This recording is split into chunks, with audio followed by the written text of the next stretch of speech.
दोस्तों, आज हम आपको 50 और 60 के दशक के एक ऐसे सुपरस्टार की कहानी सुनाएंगे जो कभी बस कंडक्टर था, लेकिन उनके जुनून ने उसे बॉलीवुड का सबसे अमीर सुपरस्टार बना दिया। इतना ही नहीं, उनकी शादी बॉलीवुड की बेहद खूबसूरत हीरोइन के साथ हुई।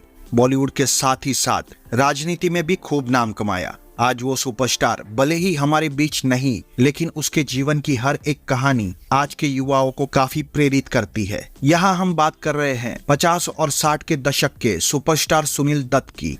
सुनील दत्त अपने जमाने में बेहद खूबसूरत पर्सनालिटी के धनी थे। उनकी आधी जिंदगी काफी संघर्षों से भरी रही है। सुनील दत्त के संघर्ष की कहानी बचपन में ही शुरू हो गई थी। जब वे सिर्फ 5 साल के थे, तब उनके सर से उनके पिता का साया उठ गया था। ऐसे में सुनील दत्त का बचपन काफी कष्टों में बीता था। पिता के निधन के बाद बेटे की जिम्मेदारी उनकी मां कुलवंती देवी ने उठाई। विपरीत परिस्थितियों में भी किसी तरह सुनील दत्त ने अपनी पढ़ाई जारी रखी और उच्च स्तरीय शिक्षा के लिए मुंबई आ गए। मुंबई आने के बाद सुनील दत्त ने जय हिंद कॉलेज में एडमिशन लिया। मुंबई आने के बाद सुनील दत्त को काफी मुश्किलों का सामना करना पड़ा, क्योंकि उनकी आर्थिक स्थिति बेहद खराब थी। ऐसे में सुनील दत्त सितारों के शहर मुंबई में अपना पेट भरने के लिए नौकरी की तलाश में इधर उधर भटकने लगे। कड़ी मेहनत के बाद सुनील दत्त को मुंबई में बेस्ड की बसों में कंडक्टर की नौकरी मिल गई, जिससे सुनील दत्त का दैनिक खर्चा चलने लगा। बस कंडक्टर की नौकरी करते करते सुनील दत्त के जहन में एक सवाल हमेशा रहता था कि मुझे कुछ बड़ा करना है। ऐसे में कॉलेज के साथ साथ नौकरी करने वाले सुनील दत्त ने अपने करियर में कुछ ऐसा करने का सोचा जिससे उन्हें पहचान मिल सके।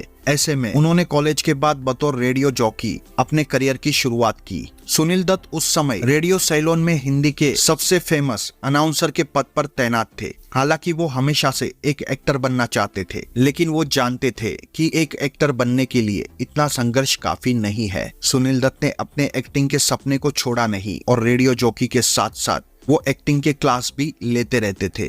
फिर एक दिन ऐसा आया जब सुनील दत्त को उनका पहला ब्रेक मिला। इस फिल्म का नाम था रेलवे प्लेटफॉर्म। हालांकि सुनील दत्त की ये फिल्म कुछ खास कमाल नहीं दिखा पाई। इसके बाद सुनील दत्त को बॉलीवुड की दिग्गज एक्ट्रेस नरगिस के साथ फिल्म मदर इंडिया में एक रोल मिला। बस ये वो दिन था जब सुनील दत्त की किस्मत पूरी तरह से बदल गई। इतना ही नहीं, नरगिस दत्त और सुनील दत्त की मदर इंडिया भारत की पहली फिल्म बनी, जिसे ऑस्कर के लिए नॉमिनेट भी किया गया। सुनील दत्त ने करीब 60 फिल्मों में काम किया था। बहुत कम लोगों को पता होगा कि उस समय की बॉलीवुड की सबसे खूबसूरत एक्ट्रेस नरगिस दत्त खुद चलकर सुनील दत्त से शादी करने के लिए आई थी, जबकि वो बॉलीवुड के सुपरस्टार राज कपूर को बेहद प्यार करती थी।